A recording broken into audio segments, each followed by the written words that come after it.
Hello, everyone. This is Monique, and you are listening to Straight Talk with Joe.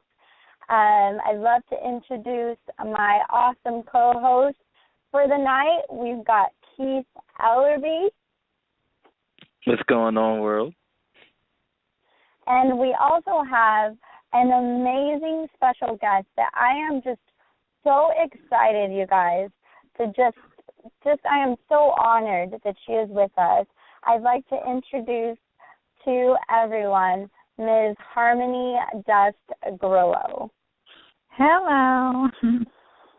Harmony is a very special friend of mine. She is someone that I look up to. She is the founder of Treasures. Treasures is a ministry that reaches out to women in the sex industry. And Treasures, what they set out to do is to let women know that they are loved, valued, and treasured. And so on today's show, we are going to be talking about how to effectively minister to men and women who are sexually exploiting themselves. And so what I mean by that is that we all go on Instagram or Facebook or out walking on the street, and we can see how our friends maybe, our peers, whomever it may be, the way that they're dressing, the pictures that they're taking, the videos that they're posting, they're just really objectifying themselves because they're doing what they feel is going to get them the most likes, showing the more skin and things of that nature. And so we've got Harmony here who is going to share her testimony, actually, which is an amazing testimony. And also we're going to get into how we can effectively minister to these men and women. So Harmony, once again, I just want to thank you so much, and we're just so honored to have you on Straight Talk with Joe. Oh, so if you would, can you tell us a little bit about yourself, where you grew up, maybe a little bit about your family? Yeah, absolutely. I'd be happy to. I was raised in, speaking of family, my family is well and out in the next room, so I had to go give them a little bit of a hush. So I was raised in Venice in a neighborhood called Ghost Town or Oakwood, and back then there was a big gang rivalry between the two gangs in my neighborhood, and it was just kind of a really violent, chaotic place. And then my household was also very violent and chaotic. My mother was a cocaine addict. My stepdad, who raised me, was a dealer. And so, it was chaos everywhere. And one of the kind of deep needs that I felt growing up was this desire and this need for security that I didn't have. And, just to give you an idea of how crazy it was, the police wouldn't come into our neighborhood after dark. Domino's wouldn't deliver a pizza after dark. At one point, my mom was, it was crazy. My mom was beaten nearly to death by someone with brass knuckles who broke into our home and beat her. And she called the police, lost consciousness, and then regained consciousness just long enough to call a friend who ended up coming and taking her to the hospital and saving her life. And I remember I was 8 years old and sitting in the living room, and the police came 3 days later and said, in the middle of the day, so we got a call with, about a disturbance at this house. So that's the kind of environment. And I bring that up because I think that it played a big role in some of the choices that I made later in life. On top of all of that, I was sexually abused throughout my life by multiple people, both men and women, and raped as a teen.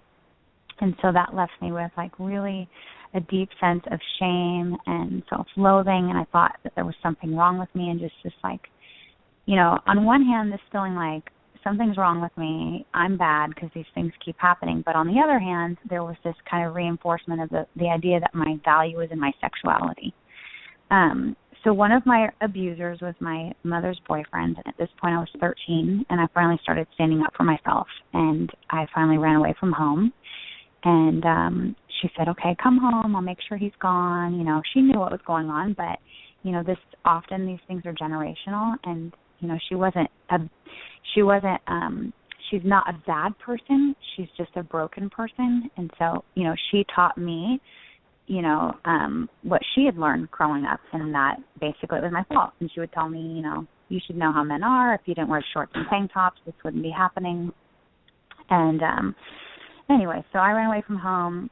She said he was going to be gone, and I came back, and he was gone, only she ended up leaving with him very shortly after, and she left me at 13 with my 8-year-old brother with $20 and a book of food stamps, and she left us for 3 months.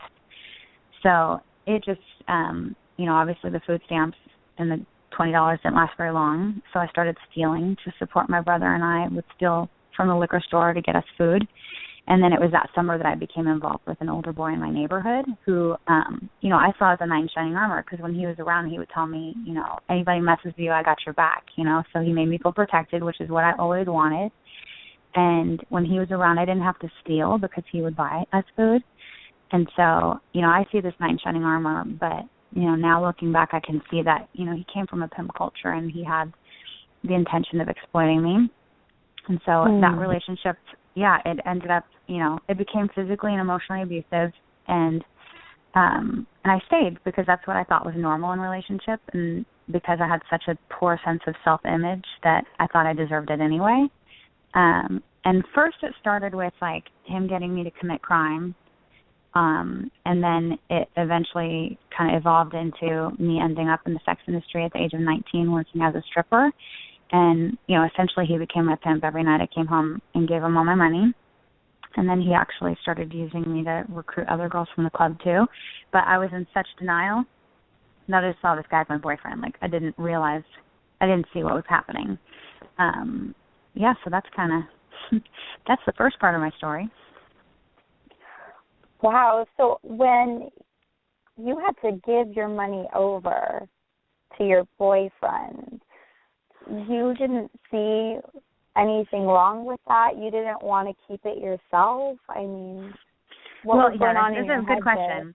Well, yeah, so basically, I, as a 13-year-old, I developed this belief that ended up being this core belief in my heart that I couldn't live without him. In a way, I felt like my survival depended on him. And in a way, that summer that my mom was gone, it felt very real to me. And then, I was so hungry for the presence of a male and the, attention of a male. And so I thought I couldn't live without him. I mean, it was just the craziest thing. So, of course there was a part of me that didn't want to give him my money or thought maybe I could keep it. But at the same time, I kind of felt like it was dirty money anyway. And so there was a part of me that didn't really want it and didn't think I deserved it. But then when I would do things like, at one point, I wanted to get out of the sex industry. I thought I was only going to be in it for a couple of months. And, and that wasn't the case. It ended up dragging out for almost 3 years. And, I would try to save up money and hide it from him. So when I came home, I would have to hustle extra hard so that I would be like, this is how much I made, but I would cut $100 off the top. And it's funny because I would hide the money in my Bible because I knew it was the one place that he wouldn't look. Until then, finally it got to where the Bible was just getting too full, and I had to open a safety deposit box. But then he ended up finding out about it and taking all the money anyway. So there were times where I thought I wish I could keep it or save it so I could get it out, but I was just more focused on, not losing that relationship and just really kind of believing this lie that I needed him. And, he, of course, took every chance he could to reinforce that. Nobody will ever love you and you're stupid and nobody will put up with you, that whole thing. So that was the mindset. When you began stripping, what was it like that first night when you went in? The first night, it was it was crazy. It was like, I mean, it was weird because on one hand, as exposed as I was, there was another side of me that was just very like young and naive and 19. And, I remember, the first thing I remember is going up to the DJ booth and the DJ saying, "What's your name?" And I said, "Harmony." And he's like, "Are you sure that's the name you want to use?" I'm like, "Yeah, sure," And then he wrote it on the board and with a dry erase. And I was like, seeing it in black and white, I was like, I can't, no, take it down. I was like, it's Monique. So from that point on, I became Monique, and I developed this kind of other character that I hid behind that became a mask for me. And, a lot of women, most of us in the industry end up coming up with these, fake names and fake identities. And, I built this person that was basically a compilation of other people's fantasies, and she wasn't a real person. But then, strangely, I started to, become lost in her and really lose sight of who I was because most of my time was spent being Monique. So, but that started the first night. And then the other thing I remember about the first night is everybody, commenting on how young I looked. And, I was 19, but I looked really young for my age. And that was my niche, and that was a good thing. And, they told me, tell everybody you're a teenager. And I remember thinking gosh, this is really twisted here. So that's kind of some of my memories from the first night. So you said you had these two different identities. So, but they were kind of, it seemed like Monique, you said towards the end, she started to kind of seep into who Harmony was. So how did that happen? Did that happen? And did you change the way you were dressing? The way you were acting, maybe become promiscuous? What was going on there? Yeah, I mean, it just it was some of those things. It was I was really isolated as well because, just the nature of being in an abusive relationship often is isolating, and so that was the case for me. So it got to where the only people I had relationships with were, my abusive ex, the customers and the other women dancing there, and so to all of those people, I was Monique. And so there was no Harmony, and everything about Monique was a lie. So it just, and yeah, there was I started, doing a little bit of getting into the partying and stuff like that. But for me, I didn't like being out of control. So I never really, I never really went down the route of using drugs and stuff like that. And then because I had such a history of abuse and trauma, I could easily dissociate, and so I could just check out and numb out at work without drugs. But it was also more about who am I really? There was no space in my life to say who I am, what I want, what I like, what I need, how I feel. And it's nobody cared about any of those things. That wasn't, certainly my boyfriend/pimp didn't care about those things, and the customers, they didn't care about those things, and everything that came out of my mouth to them was a lie. So it was partly becoming this hypersexualized, person who was Monique, but then it was also a big part of it was just losing complete touch with who I am because I didn't have any practice being her, Yeah. So when you did you tell your mom right away? What you were doing? Did she know you were stripping? Yeah, she ended up finding out pretty early on, and her response was that she was proud of me, and that it's older. Her philosophy was, prostitution is the oldest profession in the book, and good for you. I'm proud of you. She came to the club to see me dance. So I don't have that's not a traditional situation that you would have with a parent. But also that's how kind of deeply embedded all of the the sexualization that was happening in my family was that wasn't, I don't come from a family that was what you're a stripper, that's crazy, you shouldn't do that. It was okay, good for you, So were you expecting, oh sorry, go ahead, Kay. I'm sorry. So did that feel normal to you growing within that situation? I felt it felt like, in a way, I guess, because it's all I've ever known. And then just, my mom has her own story, and it's her story to tell. But based on what I knew of her and her history and her story, it wasn't that surprising to me either. So I guess it did feel normal. Now looking back, it's like, are you kidding me? Like, I have a daughter. Like, things would be a lot different. But God forbid that, like, in the name of Jesus, that's not going to come up. But yeah, it's hard for me to imagine, as who I am today. It has a hard time swallowing it, but back then it kind of felt normal.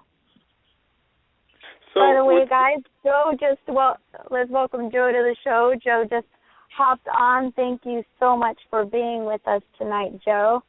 No problem. Sorry, I was running a little behind. Having a family emergency. This has been a crazy month for me and my family, so I literally ran in the door after leaving the hospital. I'm so sorry to hear that. Yeah, but I've heard everything, and this is kind of leaving me speechless. I kind of just want to be in that moment. It's something fascinating about, because it sounds like a Hollywood script. What you're telling us, it sounds like a movie.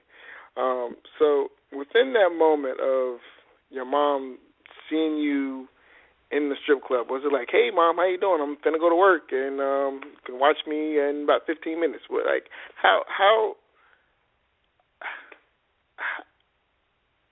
does that situation play out when your mom sees you, in the strip club within that moment?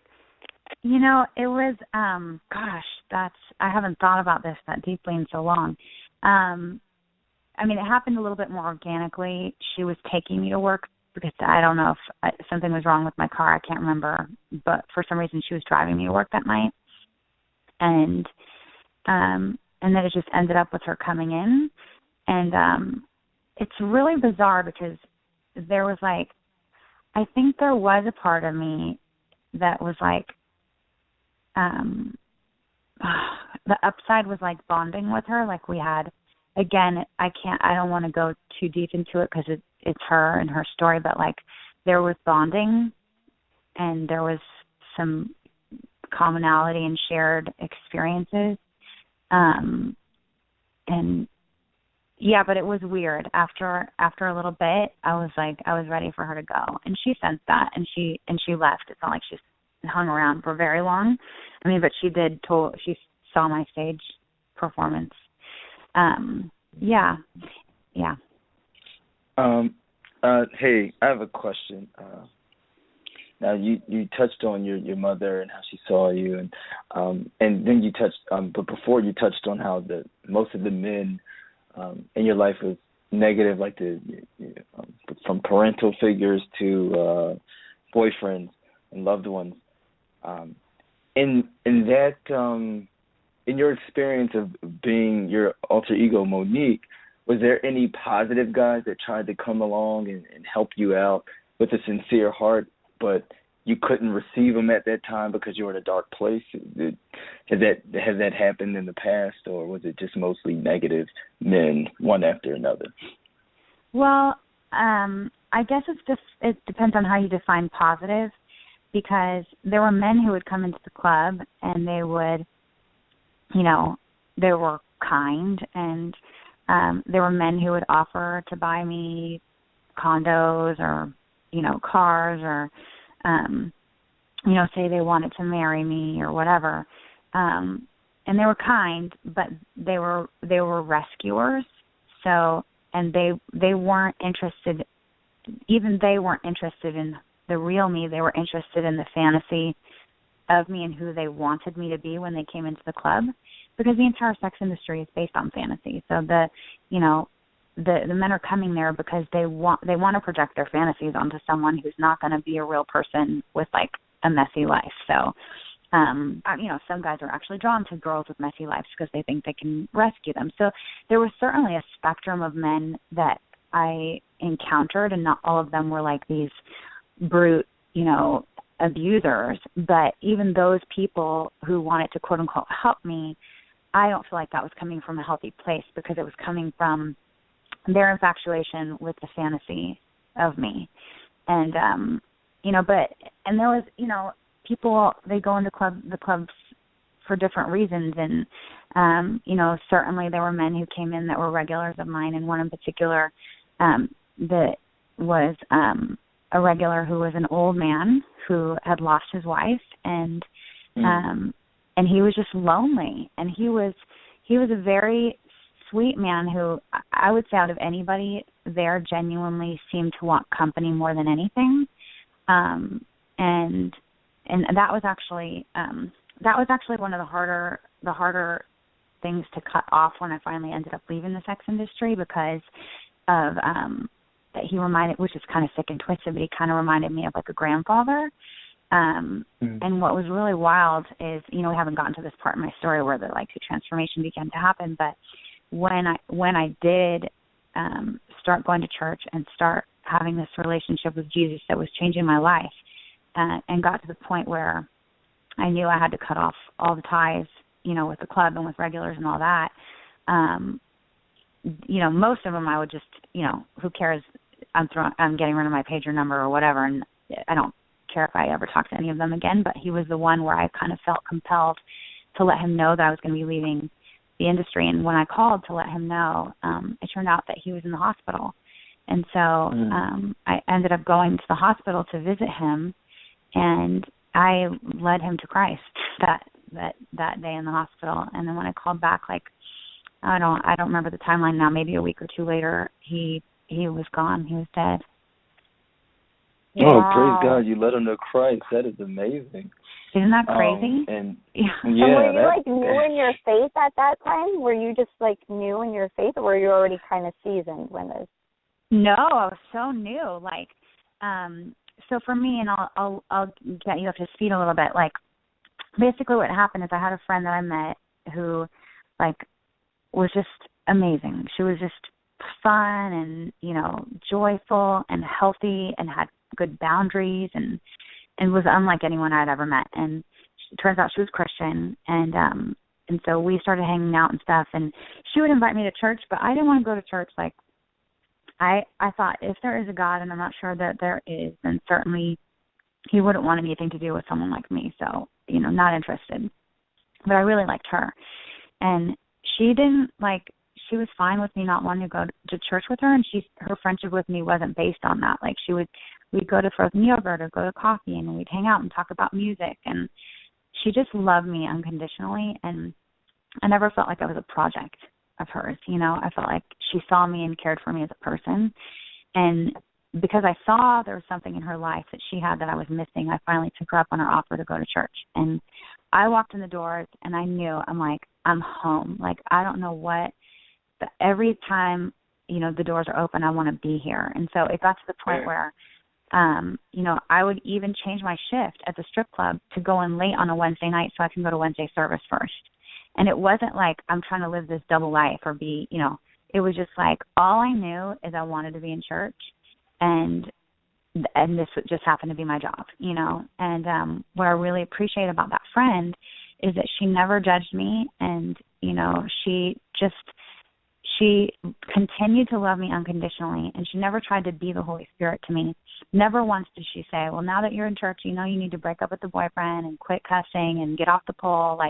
She just loved me, and that gave the Holy Spirit space to do a work in my heart that led to change in my life eventually. But it started with, there was a whole lot of undoing, the way I thought about myself, what I believed about myself, all of these lies that had been woven into my thinking that were affecting the choices I was making. And I couldn't make different choices until some of that was addressed and undone. So the reason Love, Valued, Purpose is the tagline for Treasures is because when I got that revelation that I am loved and I am valued and I am purposed, I couldn't live in a way that contradicted that. And so, for example, I remember being in the club one night, and, I was a hard, angry person. I didn't cry. I prided myself in not crying. I got to the point where I was so angry at men. If they touched me, I would literally take off my heel and I would beat them in the head with my heel. I was angry and hard and prided myself in that. But one night I was at the club, you know, as I'm going to church and as I'm learning about God and learning about, you know, just the truth. And I look around and I'm like, if I was created for a purpose, this can't be it. Surely this cannot be what I was put on this planet. It was from that kind of place of revelation that I began to make changes in my life. So when it came to the situation with the guy that I was the older man that I was telling you about, like, I probably had been going to church for about 6 months, but I was a baby Christian. Like, I didn't know anything. You know, all I knew is I was falling in love with Jesus, and my life was changing faster than I could even, like, keep up with it because, you know, I was just diving in. But that day, you know, when I went to the hospital, I had been probably going to church about 6 months and maybe less, and, you know, had just left the industry, like maybe weeks or a month before or whatever. And so I didn't know anything. All I knew was Jesus. So I just told him about it. So that it was like really kind of simple and bottom line. Yeah. So go ahead, Joe. I'm sorry. Within that moment of you becoming a new creature, with you transforming into a new mindset and a new body, where was your pimp boyfriend at the time? You know, how was your relationship with him as you started to become transformed? Well, what was a crazy situation that turned out to work in he got another girl pregnant, moved her into my apartment, and then that just got too messy and too complicated. So he ended up getting it. I was paying for both, but another apartment. So at that point, we lived separately, which actually really ended up working in my favor. So I had the 2 apartments, 2 cars, but at least there was some separation there. He knew I was going to church, and like at first I don't think it bothered him too much, but I do remember one day I came home and I was like, the pastor, they have this thing where they have you get up and hug your neighbor, because I knew that was like when he told me to hug my neighbor. First of all, I didn't touch anybody, and I didn't like being touched. So I had like a really strong, just part of the reaction to the trauma in my history was like a strong aversion to being touched. And like that relationship with my pimp/boyfriend, in 7 years, we probably hugged 2, maybe 3 times in 7 years.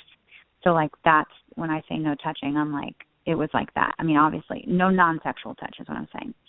So when the pastor was like, hug your neighbor, that felt like a really big deal to me, so much so that I told him about it. And he was like, that's disrespectful. If I ever hear about you doing that again, yada, yada. So it's hilarious because one of my very first acts of rebellion against him was the next week at church when the pastor said, hug your neighbor. I did it. And I was like, oh, my gosh, if he finds out about this, he's going to lose his mind. But it felt kind of good to be like, oh, like I just did something that was against his, will, and I lived. And it was like, okay, like a little bit of that chain was broken. Amen. Mm-hmm. So, Harmony, you're talking about your friend who just loved you, and she wasn't being pushy with God or telling you you're going to burn in hell if you don't change your life. And, for those of us that are listening that have friends or family members or maybe even know of someone that is working in the sex industry, it might not be stripping, maybe it's an escort, or maybe they're doing video cam, or maybe they're just really posting, super provocative pictures of themselves on Instagram or Facebook, or, racy types of videos that they're putting out there on YouTube, whatever it is. What type of advice can you give us on how to minister to them in a way that can be like your friend, where, we can step out of the way so that God can do his thing in them, just like God did his thing in you? Yeah. Well, the first thing is understanding, like, those things are just manifestations of deeper root issues that are happening. And I think sometimes as Christians, we're hung up on people's behavior and the things that they're doing, but just overlook, like, that's coming from somewhere. There's a heart issue happening. And so just having compassion and understanding for that, that's like not coming out of the blue. And specifically when it comes to women in the industry, you know, the research says that 89% of women in the sex industry want to get out, but they don't see any other options. And, you know, a lot of times, partly because we have to rationalize and be in denial, and partly because, you know, we have to sell the fantasy. You know, we'll tell people, oh, we like it and it's fine and we love it. And if you'd come to the club, I'd told you I love my job and yada, yada. But that wasn't true. So the truth is that many women, the majority who are in the industry, don't necessarily want to be there. So they don't need someone convincing them that they shouldn't. They already feel that way, but it's often that they don't see options. And so I think the best thing that people can do is just have compassion and be a safe person, and to be a place they can come and share without judgment, so that as you love them and care for them, you may earn permission to speak into their lives. But that has to come with time and relationship, and them learning that you're a safe person, and not giving like unsolicited advice. Like, so for example, in 12 years I've been running Treasures, I've never once told a woman that she should leave the sex industry. I don't have to, because like I said, most of them want to leave anyways. But rather than me saying, well, you should do this and you should do that, and that's like, who am I? It's better to ask questions like, well, what do you want? Like, what are your dreams? What are your goals? Like, you know, what are the obstacles that you're facing? You know, and see if there's, you know, maybe they'll give you permission and invite you to be a part of a conversation where they can maybe explore how they feel about the sex industry or leaving the sex industry. But it just doesn't do anybody good if we walk around like, you shouldn't do this, you shouldn't do that. Because the truth is like, we all sin, we all fall short of the glory of God. And, you know, for the rest of us who have figured out some of the behavioral things, we're dealing with stuff on the inside. We're all dealing with junk, and so our junk might look different when we're in a different place in the journey, but recognizing we all have it. And so being compassionate and grace-filled and loving people unconditionally is really important. Say that as a body of Christ, is there anything that we're doing wrong? Are we getting it wrong along the way somewhere? When you're encountering the women, I'm sure I know that you speak with the women and you have relationships with them, and you get letters, you know, from all over the country. So have any of them shared anything with you in terms of, you know, things that the church tried and it didn't work, and maybe it turned them off to God, or you know, people who followed God? Yeah, I mean, I know a girl who was pimped by her pastor, like straight up pimped by her pastor, like literally he was a pimp and pimped her. So, you know, obviously there's those extreme examples. There's also like I had a girl contact me, and you know, she was in another state, and I encouraged her to find a church and go to church and get community around her. And, you know, so she showed up and she went to a local church, and she went down to the front and asked the pastor's wife for prayer, and told the pastor's wife, you know, that she'd been in the sex industry and that she wanted to heal from that history. And the pastor's wife said, I wish you hadn't told me this. This is making me very uncomfortable. And then the next day she had, because it was a small town, written on her car, you know, her name, so-and-so, you're a slut. And then the next week when she went to church, they told her kid couldn't come to the kids ministry because they didn't feel comfortable with having her at the church. So, I mean, and those are incredibly extreme examples. But I also think the church doesn't do anybody justice when we walk around pretending like everything is okay and ignoring the fact that a lot of us have been through some stuff, and a lot of us, you know, have stuff that we've overcome, but we get through it and then we don't want to talk about it because, you know, we just want to like be a good Christian, you know, when I think people need to hear about our pain and our brokenness and the trials and obstacles that we've faced so that they know that they can overcome it. They can see that we overcame. So I think being authentic and being real and being honest about our own hurts and struggles, and that it's like we don't have to be like some perfect billboard for Jesus and like market ourselves to look like a good Christian. I think, we're broken vessels and God works through us and his grace is sufficient for us. And like, there it is, so, but at the same time, the church, I've been really excited about what I've seen happen in the church. With Treasures, one of the things that we do is we train other people around the world to replicate this model of outreach in their cities. And so we've had the opportunity to train outreaches in 100 cities on 5 continents. And so there are people all over the globe through the local church who get it, who want to understand, who want to figure out how to be a light, how to reach people, how to really be the hands and feet of Jesus and be God with skin on to people who need it. And so there's definitely a lot of progress and a lot of movement in the right direction. And, we have another training coming up in LA, March 18th and 19th. The information is all on our website, IamAtreasure.com. But yeah, so there's a lot of good stuff happening in the church. And at the same time, we have a long way to go. So, as you were starting out your company, in the beginning, what would you say was one of the biggest obstacles that you encountered with maybe trying to harbor one of the girls? Maybe she was in a sense of danger, and what could you say to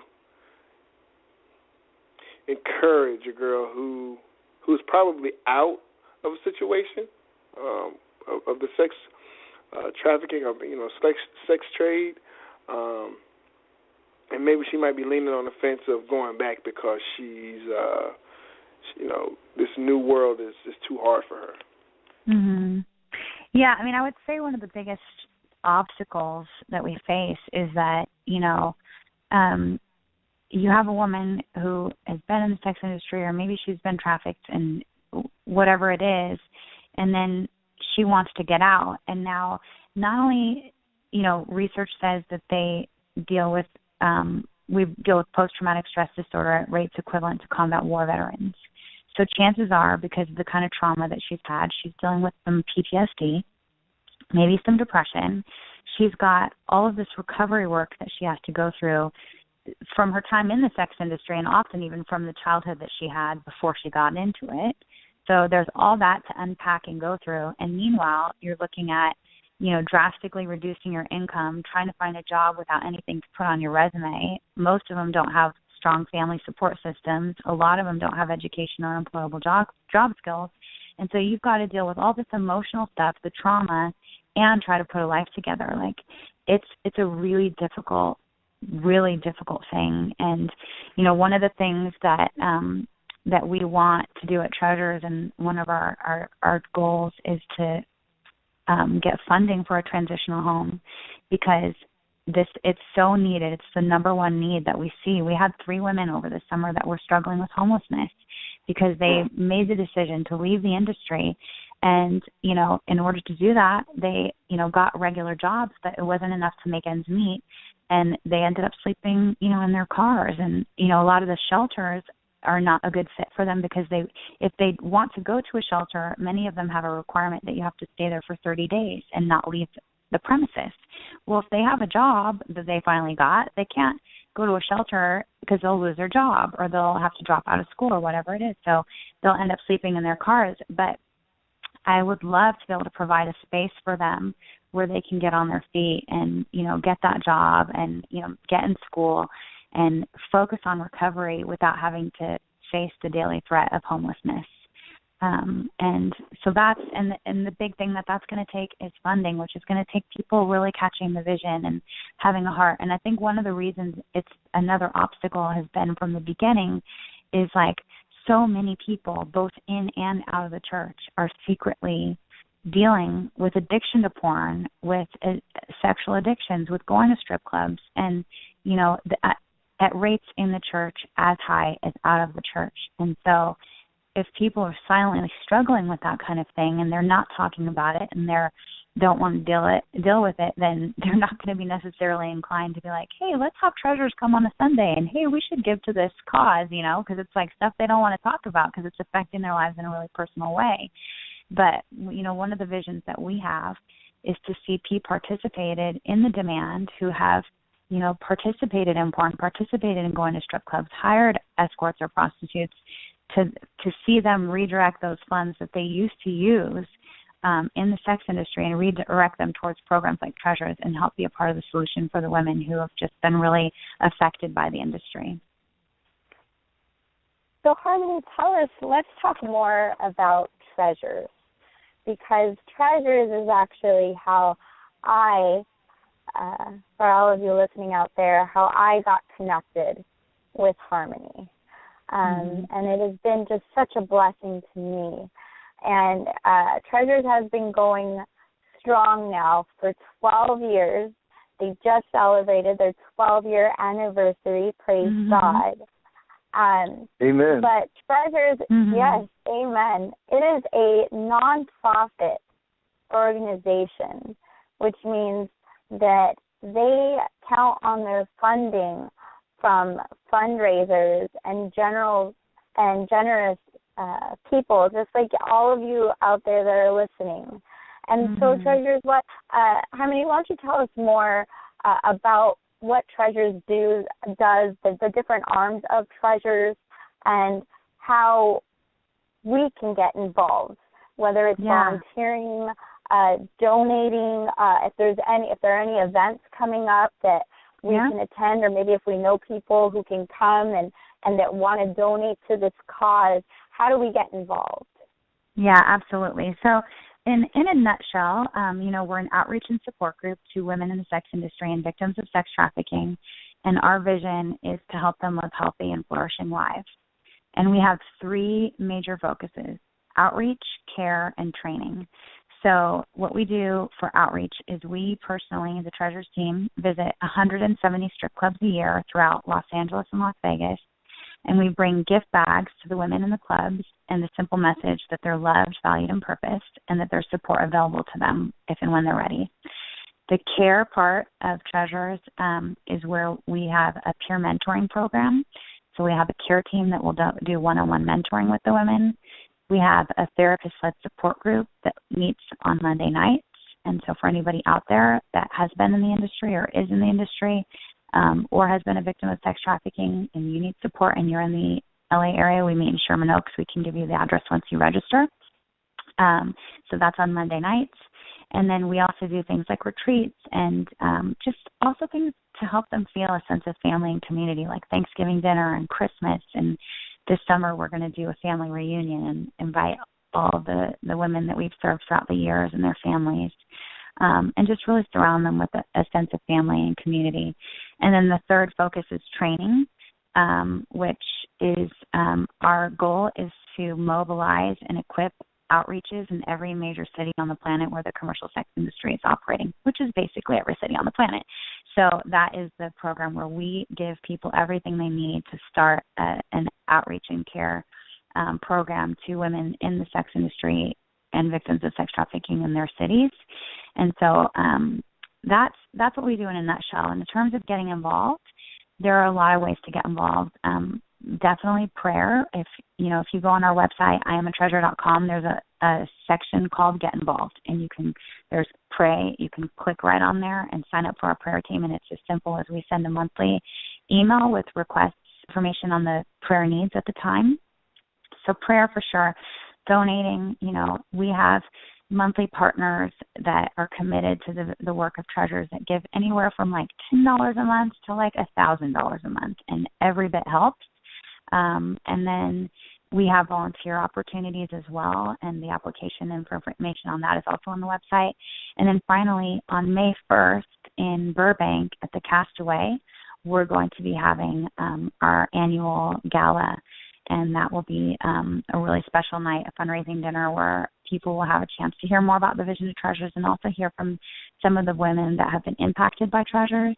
And it's always a great night. So that's May 1st, and information on tickets and registration and sponsorship opportunities are also on the website. Great. Are there any other trainings you said that they can log onto the website and if they're interested in actually volunteering? Yeah, we actually have a local volunteer training happening this Saturday. So I don't know if you can get your application in quickly and call the office tomorrow. The information is on the website. We can get you into that. Otherwise, we have them about, I'd say, every other month or so, where you can just fill out an application and we'll let you know when our next volunteer training is. They're usually on Saturdays. Okay. Now, we have people listening from all over the country. So Treasures is based in California. But what if there are people that are saying, you know, I'm in New Jersey or I'm in Florida and I'd love to start up my own nonprofit that's modeled after Treasures. What is your advice to them? Yeah, I would encourage them. The best place to start would be to come to one of our national trainings. Our next one is March 18th and 19th. And you don't have to start a nonprofit to do it. We can teach you how to do it without doing a nonprofit, going nonprofit route, but you certainly can. And we make it really easy and give you step-by-step how to develop a healthy, flourishing, thriving, sustainable outreach in your city and best practices on how to care for the women that you're serving. So we'll give you everything you need from the ground up. The next training is March 18th and 19th. 18th and 19th in LA. Then Monique and I are actually going to be in the Philippines in June doing another training. And then at some point this year, we have a training happening in Texas as well. And all of those dates and everything will be available on the website. Awesome. Amen. Harmony, wow. Just thank you so much for opening up about your story. I know that sharing those things are not always the easiest. So we just want to thank you from the bottom of our hearts that you came on the show and just shared with countless listeners all over the country your story. You're just such a beacon of hope to women who are in the industry and are looking to leave, or women who have left and are still fighting the good fight to you know, grab a hold of their purpose. I can definitely speak for all the women that I know in Treasures in saying that the girls truly do, including myself, we look up to you so much. We love you, and we just thank you for your heart. We thank you for your steadfastness. We thank you for continuing to seek the Lord in every direction that you take with Treasures, that you're continually seeking God and asking Him where you would go, where He would have you go in Treasures. And so thank you so much, Harmony. And on behalf of Joe and Keith, and I'm sure they'll tell you as well, we just thank you so much for just giving us all of this wisdom on how to minister to men and women in the sex industry. Oh, thanks, Monique. I love you. You're awesome. Yes. Thanks again. One thing you said that stuck out to me, and I know it's an attack of the enemy. You said, you know, you wanted a male figure in your life, and it kind of caused a lot of issues amongst other things. But I'm happy, praise God, that you found that Heavenly Father figure, which is our Lord and Savior Jesus Christ. And you said something about, you know, this can't be my purpose and things like that. But now He's showing you your purpose, and you're changing lives all over the world because you're connected to the true vine. And just keep letting the Lord use you. Thank you again. This is amazing, and I'm forever grateful that you graced us with your presence, and God bless you. And we love you. Oh, thanks. And thanks again. Yeah, thank you so much for having me. It's been a pleasure. Thank you so much. You know, I want to, when I'm speechless. This has been an amazing show. I'll be praying for favor for you. That God allows miracles and manifestations that you've never seen with your organization. While you're on the phone, I was actually praying, and this is weird. I was actually praying that God, blesses you with an apartment building for the girls. Thank you. Amen. When we ask God for things, we can't short change God. We have to think above and beyond our thoughts and think on a grander scheme. So, I'll definitely be praying for you. I'll definitely be going on the website, reaching out to other people, trying to raise funds for your company, personally making donations. Because, I think the world keeps things like this hidden. Because what do we hear all the time in entertainment? Sex sells. So if sex sells, then the finances from that thing or that entity is going to drive individuals with greed and lust and things that are not of the fruit of the Spirit. And what you're doing is you're basically putting your you say you would hit your customers in the heel with the heel.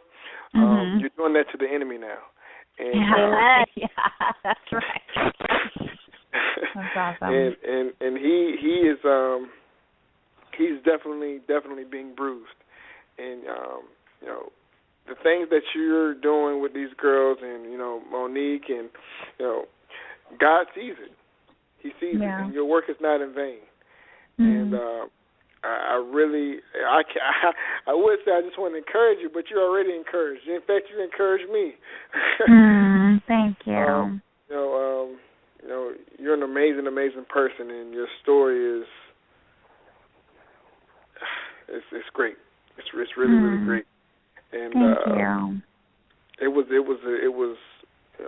beyond a pleasure to have you on our show tonight.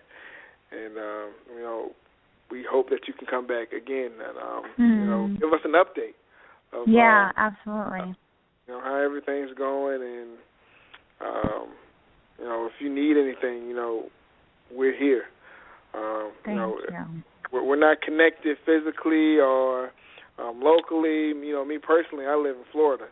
Oh wow. So yeah, but if you need me, we're here. If you need us, we're here. Thank you. And I'll do my best to spread your message to as many people as I can. Oh, awesome. Thank you so much, and thank you again for having me. I really appreciate it. So I just want to say one thing, and then, Harmony, I'd love it just to hear your closing remarks. But for all of you out there that are listening right now, I want you to just think about one person that you may know who's working in the sex industry in some way, shape, or form. And if you don't know someone personally, just think about maybe on your drive home, if you see a strip club or if you know of a certain area where women walk up and down, I really want you to take into mind and think about Harmony's story and what her upbringing was like and the different conditions that she grew up in. And that instead of labeling that person that I just asked you to think about, or that building where you know that there's women in there dancing for money or using their body for money, and know that if we're followers of the Lord, that we're not called to label them, that we're called to love them in their mess, just as Jesus loves us in our mess.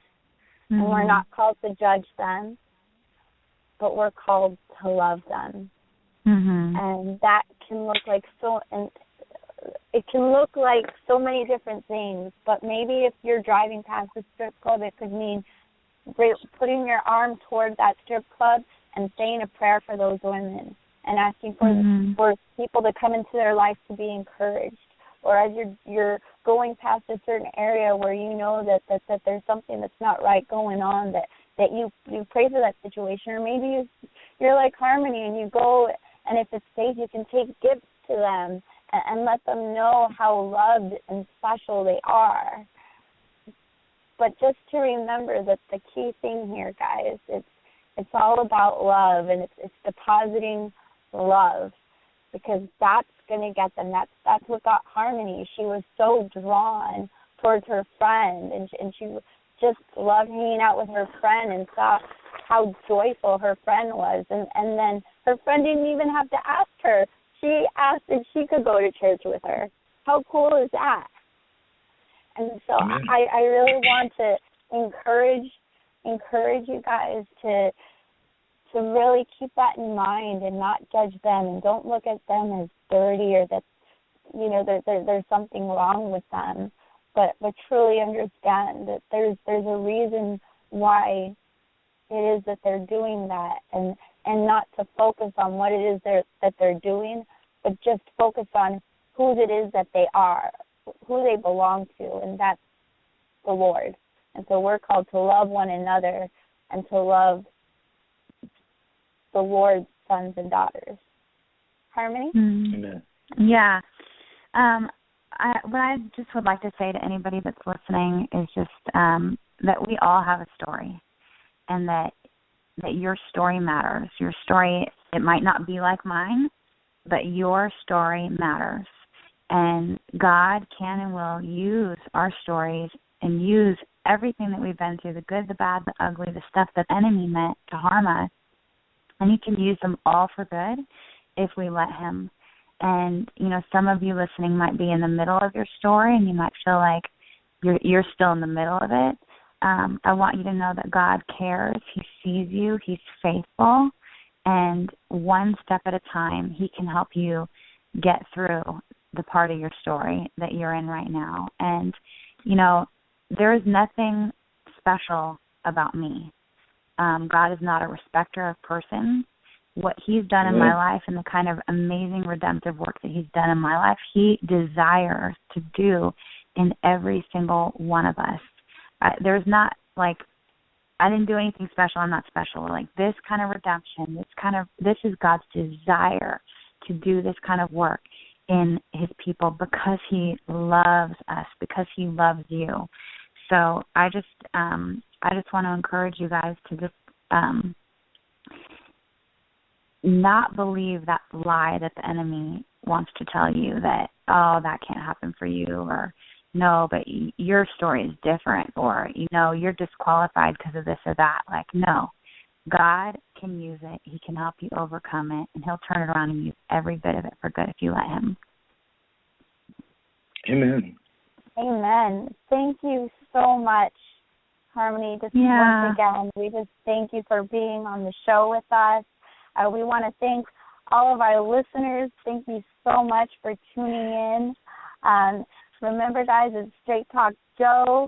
And also, if you want to get plugged in with Treasures and see what they're up to, or you want to give or get involved, is www.iamatreasure.com. And we love you guys, and y'all have a good night. All right, have a good night.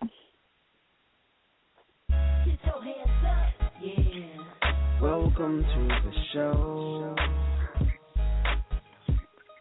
It's Straight Talk with Joe. Welcome to the show. It's